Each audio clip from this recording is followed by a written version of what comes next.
reação alérgica grave e possivelmente fatal, né?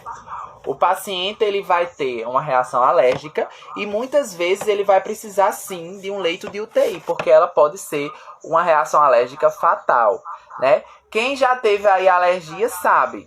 Alguém tem alergia a alguma coisa? Porque eu tenho alergia a medicamentos e quando eu sou exposto a algum tipo de medicamento que eu tenho alergia, eu acabo tendo alguns sinais e sintomas. Nunca cheguei a ter um choque anafilático, né? Mas aí eu tenho vários sintomas que vão me prejudicar também. Se o paciente ele tem uma alergia muito grave e ele é exposto de forma muito grande a um alérgeno que pode causar uma alergia a ele, ele pode chegar a ter um choque anafilático, né?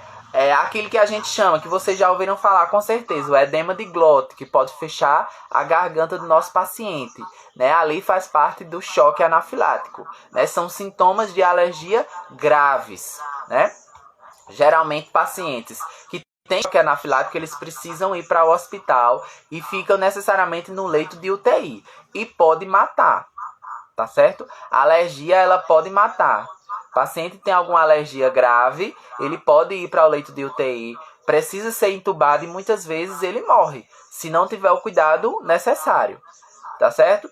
Então, tem uma pergunta aqui.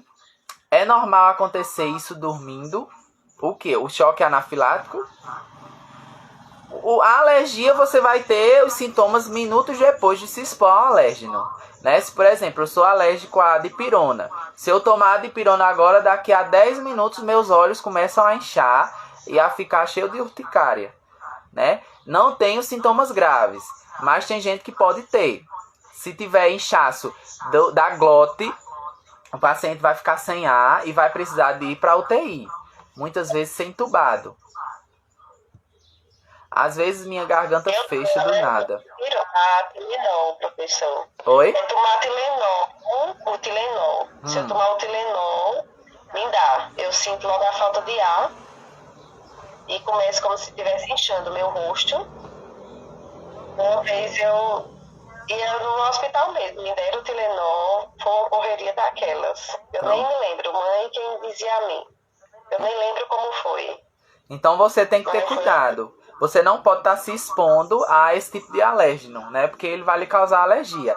E se for uma dose maior, você pode chegar a ter um choque anafilático e precisar de ir para a UTI. Tá certo? Thaís falou aqui que às vezes à noite a garganta dela fecha. Pode ser por conta de algum temperatura, se você tiver sinusite, isso pode acontecer também. A alergia, ela só acontece se você tiver exposição a alguma coisa que lhe causa alergia. Você tem alergia? Se você tiver exposição a esse alérgeno, você vai desenvolver sintomas, né? Como urticária, como edemas, como até o próprio edema de glote, que vai lhe fazer ter falta de ar e precisar de um leito de UTI, tá certo? É necessário que a gente evite ter exposição a alguma coisa que nos cause alergia, tá bom? Porque se você for tendo exposição à alergia, se for uma dose muito alta, por exemplo, de algum medicamento, de alguma substância que você tem alergia, você pode chegar a ter um edema de glote e precisar ir para o hospital, né? E a alergia, existem medicamentos que vão poder controlar essas alergias. Existem alguns medicamentos que vão fazer você reverter essa situação. Porém, o efeito ele é um pouco demorado. Então, você tem uma alergia muito grave, você pode morrer em segundos se a sua glote fechar. Tá certo? Alguma dúvida?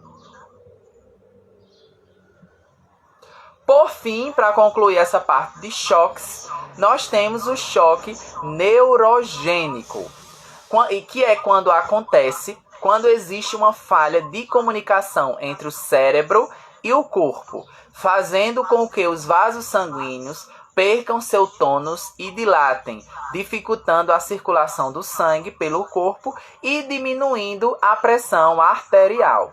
Esse choque neurogênico ele vai ter os mesmos sintomas que um choque séptico, que todos os choques, né? A pressão arterial diminuída, a frequência cardíaca alterada, sonolência, desorientação. Só que a causa desse choque é diferente, né? Ele é quando o cérebro ele perde a comunicação com o restante do corpo, tá certo? E você, de alguma forma, você começa a ficar sem a perfusão sanguínea necessária que você precisa, tá certo? Aí esse choque se dá através de algum trauma, né? Acidente, alguma coisa assim, né? Pode ser através de um trauma ou pode ser através de alguma doença neurológica que você venha a ter, certo? Você tem, tipo, uma doença como a epilepsia e não é tratada, não é cuidada, e você vai tendo crise, você não vai cuidando, não vai tratando, você pode chegar a ter um choque neurogênico, tá certo?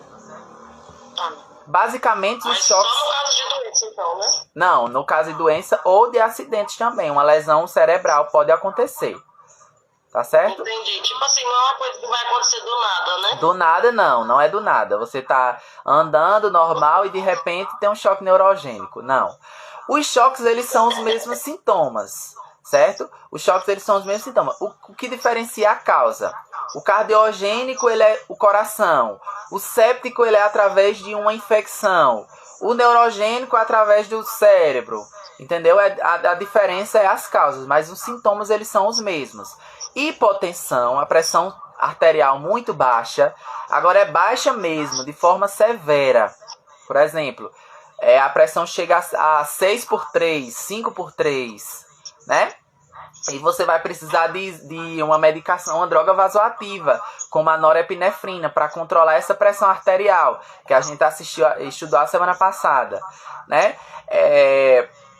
Taquicardia, a frequência cardíaca muito alta, né? O paciente também pode indicar um quadro de choque. A febre, ela só vem no choque séptico, porque é através da infecção, mas os sintomas, eles são basicamente os mesmos, tá certo? Nós precisamos entender que no leito de UTI a gente vai lidar muito com esses tipos de choque.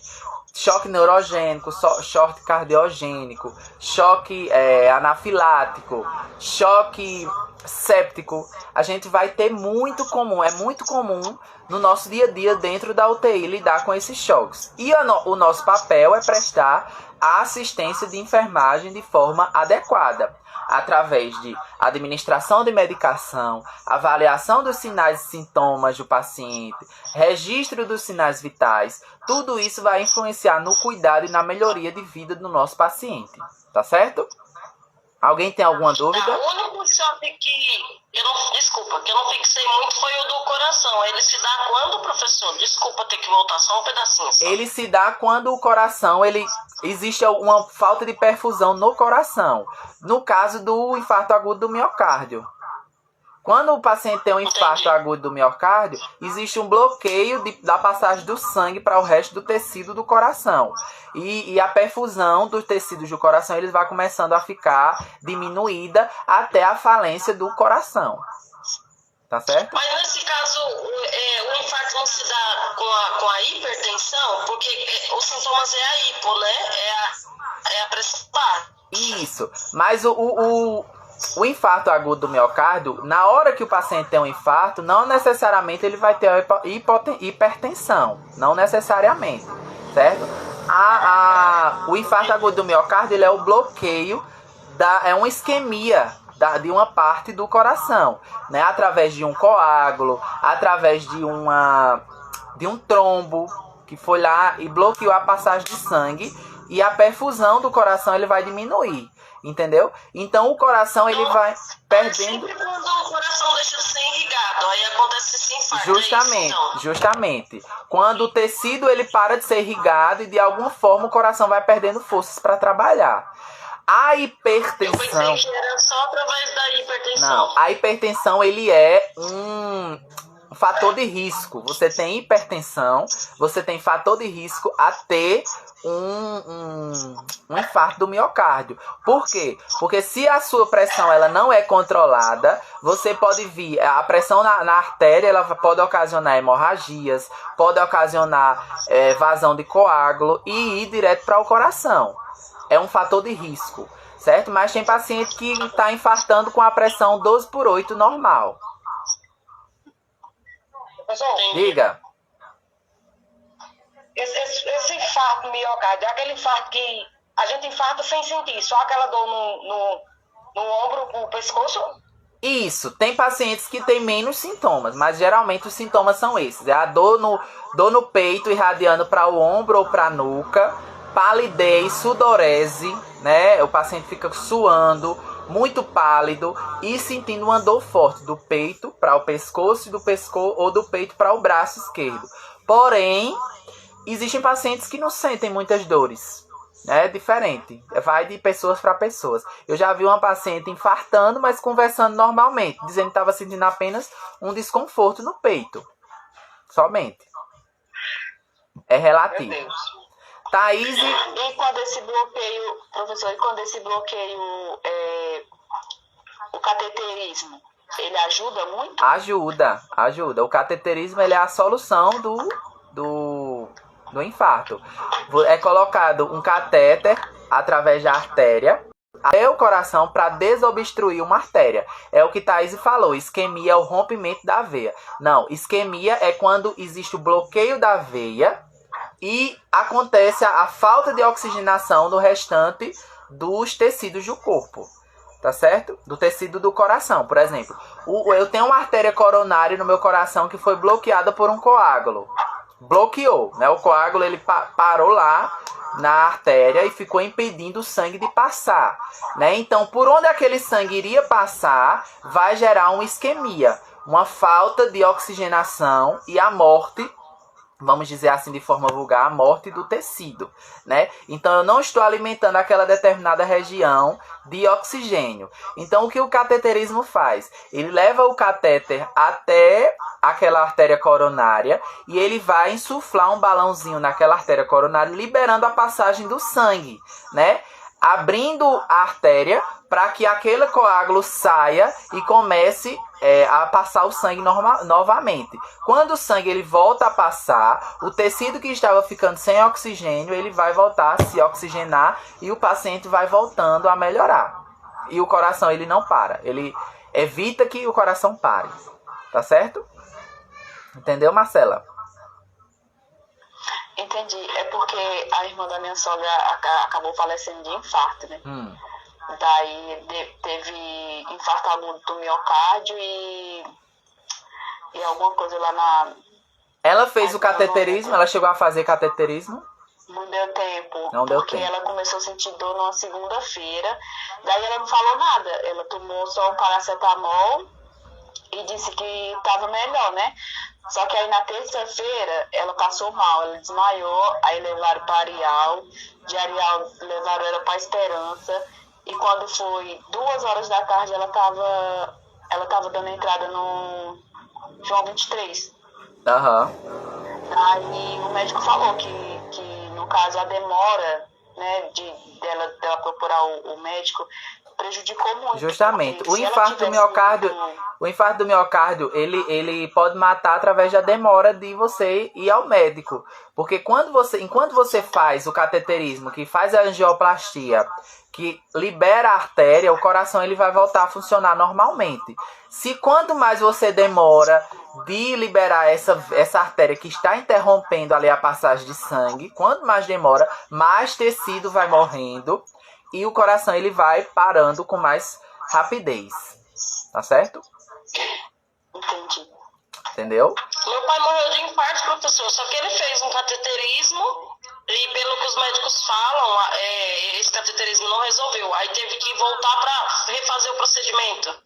Aí na ida, ele estava indo para fazer o cateterismo, não estava sendo feito. Aí ele infartou de novo e faleceu. Justamente. O que acontece, muitas vezes são muitas artérias que estão bloqueadas.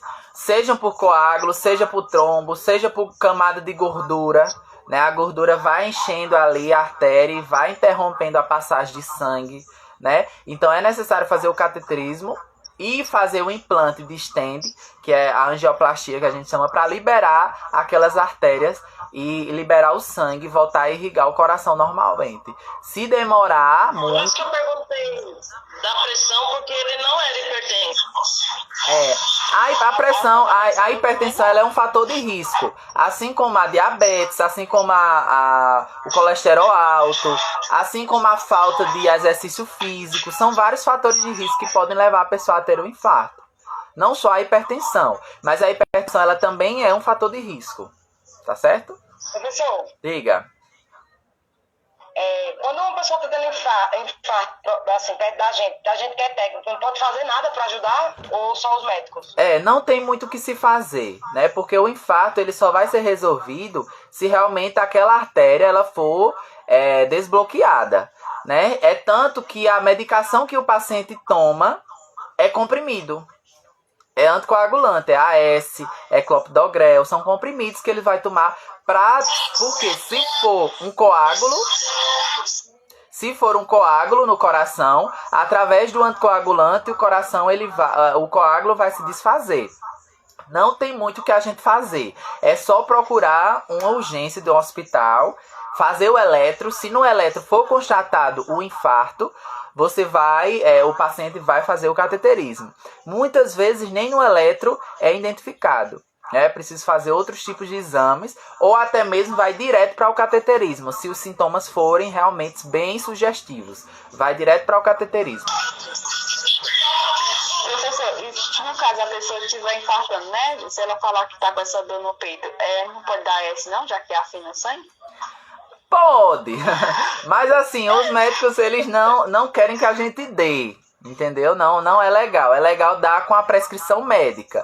Mas, assim, já aconteceu comigo de eu dar. De pacientes que já usavam AS, entendeu? Porque realmente é a medicação que ele vai tomar lá. Mas, assim, é sempre bom medicar só com a prescrição médica. Tá certo? Você pode ligar para o SAMU e dizer: doutor, eu tenho AS aqui, eu sou profissional da área de saúde, tem sintomas de infarto. E o médico dizer: não, dê AS. Entendeu? Geralmente eles fazem isso. É bom sempre medicar com prescrição médica, tá certo? Tá bom.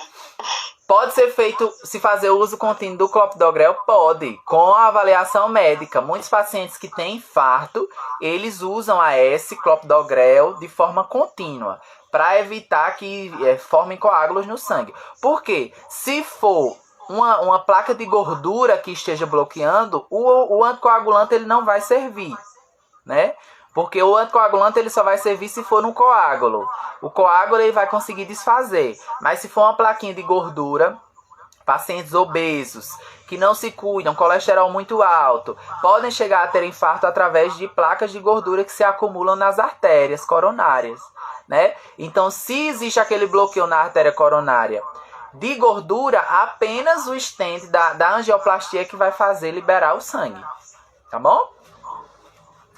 Então vamos aí para o nosso último conteúdo, que é o suporte avançado de vida. A gente vai voltar à nossa primeira disciplina no início do ano, né? Que a gente estudou, inclusive foi comigo. Foi os primeiros socorros, né? Então a gente vai voltar, só que dessa vez de forma avançada. O que seria o suporte avançado de vida? Suportes avançados à vida são manobras médicas invasivas destinadas à estabilização clínica de um paciente. Podem ser realizadas no atendimento pré-hospitalar ou no atendimento hospitalar. Então, dentro do suporte avançado de vida, a gente tem o que a gente conhece, muito comum, que é a parada cardiorrespiratória.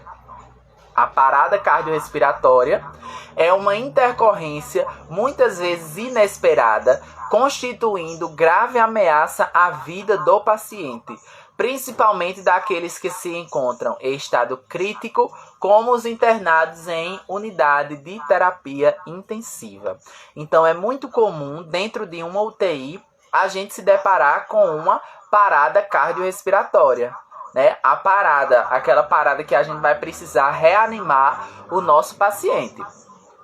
Se a parada for em um ambiente de atendimento pré-hospitalar, o SAMU, na nossa casa, que a gente não tem um médico para ajudar, essa se constitui no suporte básico de vida. Quando não tem um médico. Quando a gente tem um médico que vai fazer procedimentos invasivos, é um suporte avançado de vida. Tá certo? A gente viu em primeiros socorros que caso um paciente chegue a parar na nossa frente, o que é que a gente deve fazer? Identificar o pulso. Se não tiver pulso, iniciar a reanimação cardiorrespiratória, né?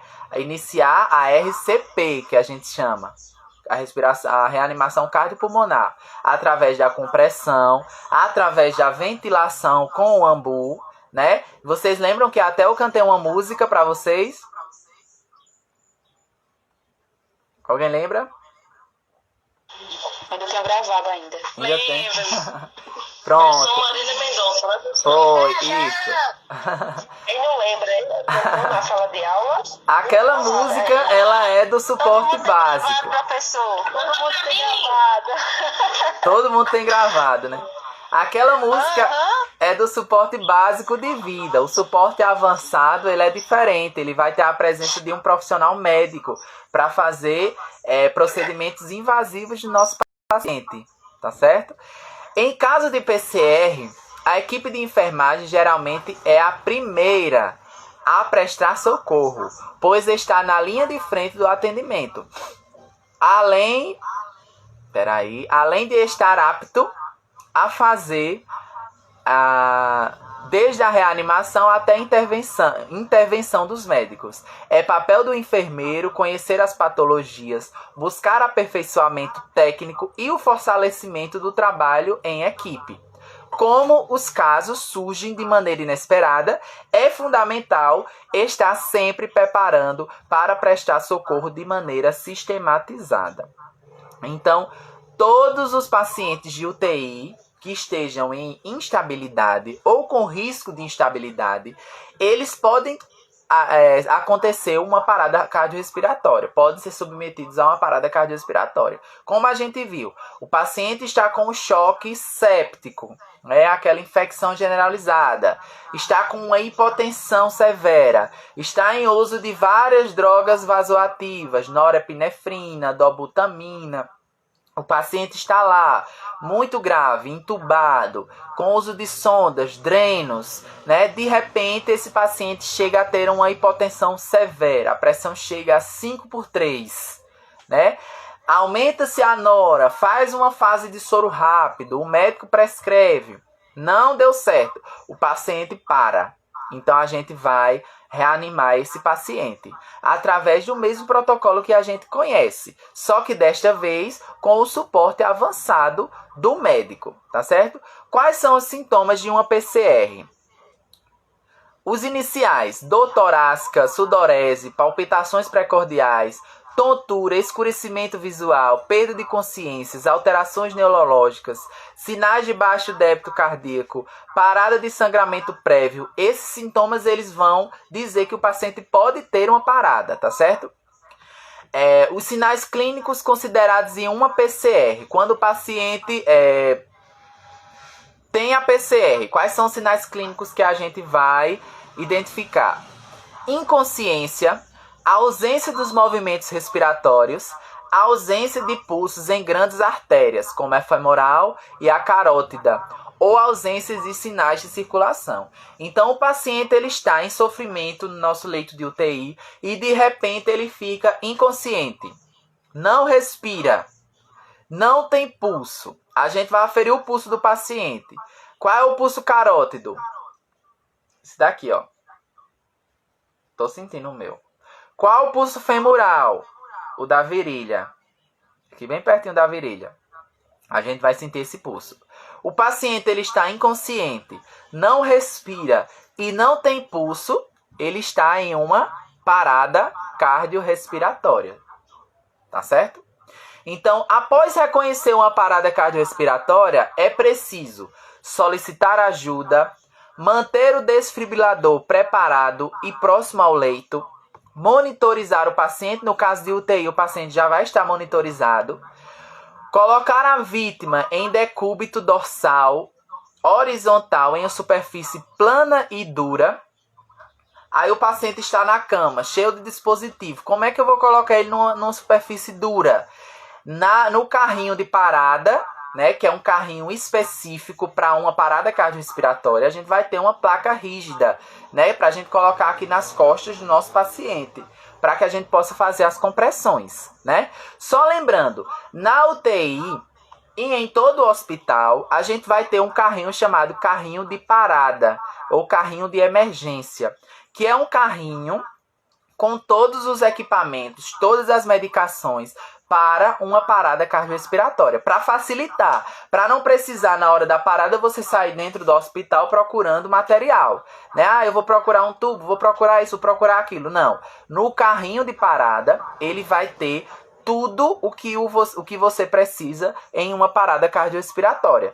Todas as medicações, todas os materiais, seringa, cânula, tubo, sonda, dreno, soro, medicação, tudo vai ter dentro desse carrinho. Em todo o ambiente hospitalar é necessário ter. E também o desfibrilador, né, que a gente viu lá em primeiros socorros. É aquele aparelhozinho que dá o choque no paciente.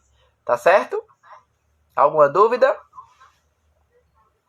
Então, quando o paciente está em parada, que a gente vai identificar a parada cardiorrespiratória do nosso paciente, a gente tem que trazer o carrinho de parada, junto com o desfibrilador, observar os sinais do paciente e solicitar ajuda. Muitas vezes acontece de você estar dando banho no leito e o paciente vir a parar. Acontece muito.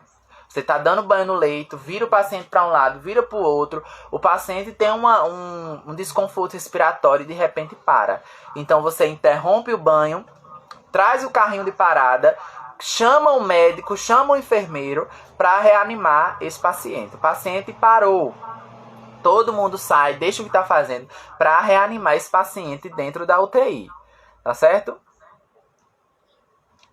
Então, nós temos uma sequência de RCP que é CABD, que são ações a serem realizadas com esse paciente que está parado, tá certo?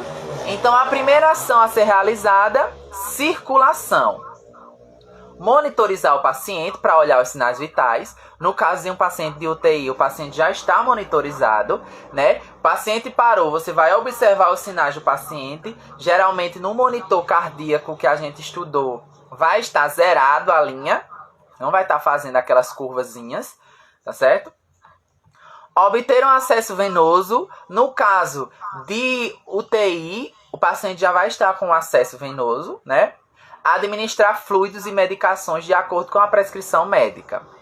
O A significa executar a intubação. O enfermeiro auxiliará o médico nesse procedimento.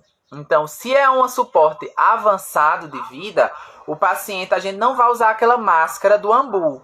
O médico, ele vai intubar o paciente, né? Ele já vai intubar para ofertar e para ter um controle melhor da respiração desse paciente. Então, o paciente parou, tá com acesso, tá monitorizado, o médico vai lá e intuba esse paciente. Quem ajuda o médico na intubação é o enfermeiro, mas o técnico de enfermagem ele pode auxiliar em todo o processo, tá certo? Disponibilizar o material de aspiração conectado à rede de vácuo, ter a cânula, testar o cuff, utilizar equipamento de proteção individual, aspirar as vias aéreas se for necessário, insuflar o cuff, conectar o dispositivo, ventilar o paciente, observar se é bilateral. Isso tudo é atribuição do enfermeiro, tá certo? Testar a posição da cânula nas vias aéreas, fixar a cânula. Então, depois que o paciente foi intubado, existe a avaliação da ventilação. Confirmar se o dispositivo realmente está no pulmão, se o paciente realmente está intubado, fixar o dispositivo, confirmar a eficácia da ventilação, verificar se o paciente tem sons respiratórios, porque muitas vezes o médico, na hora da pressa, e muitas vezes o paciente é muito gordinho, com pescoço muito curto é um paciente ruim de intubar. Então, o médico, às vezes, eles têm uma certa dificuldade, né? Então, ele vai observar se realmente o paciente está intubado, se realmente está ventilando, né? Para iniciar a ventilação desse paciente. E o dele vem de diagnóstico diferencial, identificar e tratar as causas, examinar o ritmo através da monitorização, levantar dados familiares, procurar achar e tratar as causas que são reversíveis. Então, dentro da parada cardiorrespiratória, o médico ele vai tentar ver o que originou aquela parada, o que foi que fez o paciente parar e qual é o tipo de parada, né? O que é que vai poder reverter aquele paciente. Tá certo? Fazer ele voltar à vida. Sim, diga. Não, a gente vai ver agora. O DEA ele vai ser utilizado em casos específicos. Nem toda parada é utilizado o desfibrilador. Tá certo? Após a oferta de oxigênio por meio da intubação orotraqueal em caso de parada cardiorrespiratórias, a gente vai iniciar a reanimação cardiorrespiratória, tá certo? Se o paciente já estiver intubado e parar, a gente vai direto para a reanimação. Se o paciente não estiver intubado, ele vai ser intubado primeiro, para poder iniciar a RCP, tá certo? A RCP ela vai ser seguida em 2 minutos, cerca de 120 compressões por minuto. Do mesmo jeito que a gente estudou em primeiros socorros. Aquela mesma posição. Os braços rígidos em cima do paciente. No processo tifoide do paciente, a gente vai massageando cerca de 5 centímetros, né, com a perfusão de 5 centímetros. Cerca de 120 compressões por minuto. A gente vai tentar durante 2 minutos. Será um ciclo. Terminou um ciclo, observa o pulso do paciente para ver se ele voltou. Tá certo? É aquela mesma música. A ventilação por meio do suporte de pressão de oxigênio, respirador AMBU. Então, o paciente ele vai estar intubado. O fisioterapeuta ele vai conectar o AMBU para ventilar o nosso paciente. Ventilou o paciente. Não existe aquela protocolo que a gente tinha em primeiros socorros, de 30 compressões, 2 ventilações. 30 compressões, 2 ventilações. No suporte avançado de vida, a gente vai comprimir e ventilar ao mesmo tempo, tá certo? No suporte avançado, no suporte básico, no APH, a gente vai com 30 compressões, 2 ventilações. 30 compressões, 2 ventilações. No suporte avançado, na UTI, são 120 compressões por minuto, em 2 minutos, tá certo? Terminou os 2 minutos, ventilando, comprimindo e ventilando ao mesmo tempo, a gente avalia o pulso do paciente, tá certo? A sequência de medicações segundo a prescrição médica verbal. Então, no APH... Lá no SAMU, a gente não tem a medicação, né? A gente só faz as compressões e as ventilações. Compressões e ventilações. Até a unidade avançada chegar. Na UTI, a gente vai precisar comprimir, ventilar e medicar esse paciente, né? A gente vai medicá-lo também. O médico ele vai fazer uma prescrição verbal. Ele vai dizer, vamos fazer uma adrenalina. Então, a pessoa que está com a medicação vai lá e faz a adrenalina. Vamos fazer um bicarbonato. A pessoa vai lá e faz o bicarbonato. Por isso que é interessante que se existe uma organização da equipe, né? A equipe precisa estar organizada para cada um ter um papel na hora da parada cardiorrespiratória, tá certo? Uma pessoa vai para massagem, só para fazer massagem. Outra pessoa só para fazer medicação. Outra pessoa só para contar o tempo. E outra pessoa só na ventilação, na respiração. Que nesse caso, geralmente, é o fisioterapeuta que fica, né? Ventilando o paciente. A enfermagem, ela fica na medicação, na compressão e na contagem. Por que a contagem? O que é a contagem? A gente precisa contar o tempo para ter uma noção de quanto tempo de parada a gente tem. De quanto tempo foi feita a a adrenalina, de quanto tempo foi feita a medicação. Então, eu, quanto enfermeiro, o paciente parou, eu vou dizer, vamos lá, parada cardiorrespiratória. Nayara vai ficar na medicação. Claudilane vai ficar na compressão. Amanda vai ser a menina do tempo. Então, a Amanda vai pegar o cronômetro e vai começar. Iniciamos a RCP. Claudilane vai lá, fazendo compressão. Até 2 minutos. 2 minutos de compressão. O médico vai dizer, Nayara, eu quero adrenalina. Nayara vai lá, aspira a adrenalina, faz a adrenalina no acesso ao paciente. Amanda vai contar em que tempo foi feita a adrenalina. Para quando o médico depois perguntar, foram feitas quantas adrenalinas? Nayara vai dizer, só uma, doutor. Faz quanto tempo? A Amanda vai dizer, faz 5 minutos que foi feita a primeira adrenalina. Então, isso se chama organização do trabalho em equipe. Né? A gente vai saber quanto de medicação foi feita, quanto tempo foi feita a medicação, quantas compressões, quantos ciclos, quanto tempo se iniciou, para que a gente possa ter uma evolução dessa parada. Se existe essa organização, é mais fácil do paciente voltar, né? Porque existe uma perfeição na reanimação desse paciente. Tá certo? Alguém tem alguma dúvida?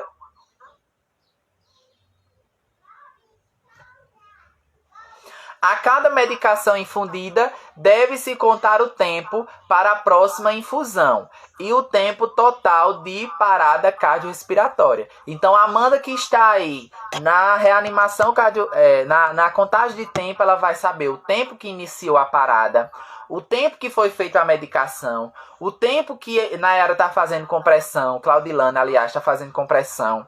Então, tem que existir toda uma organização para que a gente possa seguir o protocolo direitinho, tá certo? Uma pessoa vai para compressão, outra pessoa para medicação, outra pessoa vai para contagem de tempo. E existe todo esse trabalho em equipe, tá certo? Geralmente o médico ele fica lá dando as diretrizes, faça mais uma adrenalina. O enfermeiro ele fica ajudando nas compressões, nas medicações, também fazendo a gerenciamento de equipe e cada técnico fica na sua função, tá certo? Até a gente conseguir reanimar esse paciente. Quais são as medicações mais utilizadas em uma parada cardiorrespiratória? A que a gente mais utiliza é a epinefrina, né? Que é a adrenalina, que a gente chama. Na parada cardiorrespiratória, a gente utiliza muito a adrenalina, né? Ela ativa a eletricidade do coração, ela faz o coração voltar com seu ritmo elétrico, né? Então, a adrenalina, ela não é diluída, ela é feita pura. Você aspira a ampola completa e faz direto na veia do paciente, tá certo? E a depender do médico, a depender do tipo de parada cardiorrespiratória, a gente vai fazer diversas adrenalinas em uma parada, tá certo? A gente também tem a atropina, que vai aumentar a frequência cardíaca do paciente. É utilizado para quando o paciente parou, a gente conseguiu reanimar, mas ele está com a frequência cardíaca baixa. Então o médico pede para fazer a atropina, para aumentar essa frequência cardíaca. Nós temos a norepinefrina, que aumenta a pressão arterial do meu paciente. E nós temos o bicarbonato, que corrige o pH sanguíneo, tá certo? Em caso de ritmo chocável, por decisão médica, realiza o choque para reverter. Então, essa é a pergunta que Nayara tinha feito. E eu estou respondendo. Não é todo parada cardiorrespiratória que a gente faz choque, tá certo? Que o médico faz o choque. Existem paradas cardiorrespiratórias que não é indicado o choque.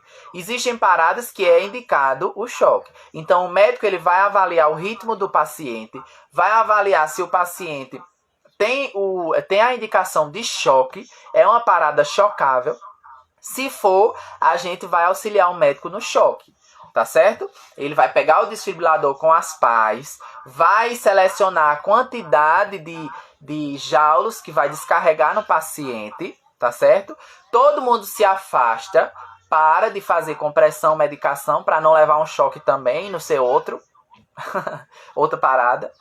E o médico vai lá com as pás, coloca o gelzinho transdutor, coloca no peito, no tórax do paciente e choca o paciente. Para que esse choque? Para que o coração possa fazer um reset, para que a gente possa reiniciar o coração. O coração ele está lá fibrilando, tremendo, né? Nem vai, nem trepa, nem sai de cima, como a gente costuma dizer. Nem bate e nem para, lá fibrilando. O choque ele vai servir para fazer esse coração parar e recomeçar, né? O coração ele está lá tremendo. Chocou, ele para e recomeça. Tá certo? Então é como se fosse fazer um reset no nosso coração. Nem toda parada é necessário choque. Tá certo? É bom que a gente saiba disso. Alguém tem alguma dúvida?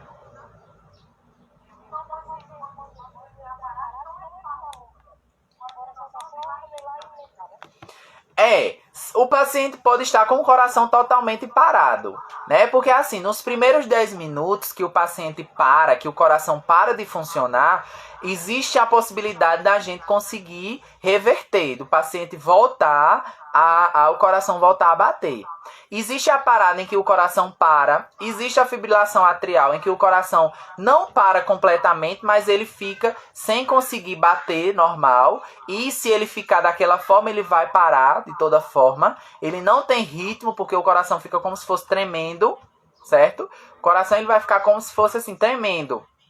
Então, não existe ritmo para o coração. É uma parada, né? O coração parou de bater, parou de ter ritmo, né? Mas ele está fibrilando. Então, faz o choque e o coração volta a bater novamente, tá certo? Se o coração parou mesmo, parou de vez, até 10 minutos, o início da parada, a gente vai conseguir reanimar. Ou não. Claudilane, tem dúvida? Diga. Quem organiza o material do carrinho é o enfermeiro que organiza, viu? É a atribuição do enfermeiro organizar o carro de parada. Só que, quando o paciente tem a parada, que a gente precisa trazer e utilizar o carrinho de parada, qualquer pessoa pode abrir o carrinho para pegar medicação, tudo direitinho, tá certo? Pegar medicação, pegar material, qualquer pessoa pode abrir. Mas é a atribuição do enfermeiro checar todo o material do carrinho de parada no início do plantão, tá certo? Pronto. É lacrado. Porque é o seguinte, quando o enfermeiro ele chega no plantão, ele precisa organizar o carrinho de parada, ver se o carrinho de parada está com todo o material funcionando, né? Tem o desfibrilador ele está funcionando. A bandeja de medicação tem todas as medicações. Se tiver faltando alguma medicação, liga para a farmácia, o farmacêutico vem e repõe. Então o enfermeiro vai, faz o checklist do carrinho de parada, lacra o carrinho de parada. Então o carrinho ele fica lacrado, pronto para ser usado. Teve uma parada cardiorrespiratória, a gente utilizou um monte de medicação e um monte de material. O carrinho ficou aberto. Então o enfermeiro vai fazer a contagem do que foi utilizado, contou tudo que foi utilizado, informa a farmácia e a farmácia vem repor. Porque se tiver outra parada, o carrinho precisa estar pronto novamente. Entendeu? Alguém tem mais alguma dúvida?